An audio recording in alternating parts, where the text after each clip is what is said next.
Andrew Berry on if the makeup of the Browns roster would make it more likely that they would trade up or trade back in the upcoming draft.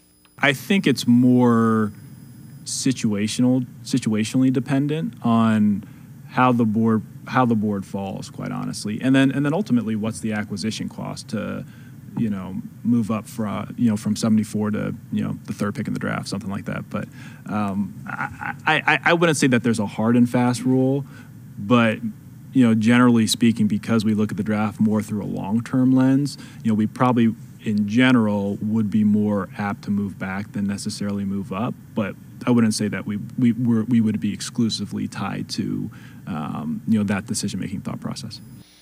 Casey, it's kind of interesting. So that kind of explains to you why they normally trade back. It's because they're looking at guys that they can develop.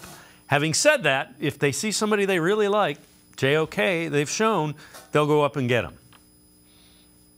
Yeah, I think it reflected some of the people they brought in for their visits as well, because they brought in Trenton Simpson, DeJuan Jones.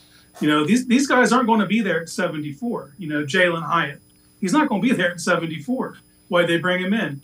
Well, what if those guys slide? What if they slide to a position they're comfortable with? They're sitting there at 58 and they're still there at 62. Maybe those are players they'd be willing to move up to go get.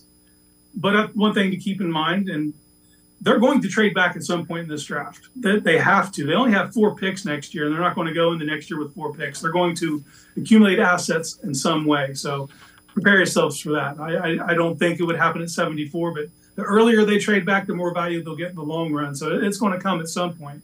And I honestly don't think that they have 8 picks in this draft. I don't think they take all 8, but part of that might be tied in. They could trade up. They're fluid in that way. We saw with JOK. And then the next year we saw how they did it with Martin Emerson to trade back, So it's situational.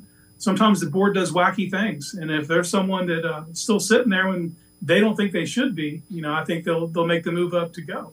And one thing that Barry said in his presser that really opened my eyes was they have about 125 players on their board. That's not a huge amount of players, Right. So if there's someone they covet and they're sitting there, they can make a move.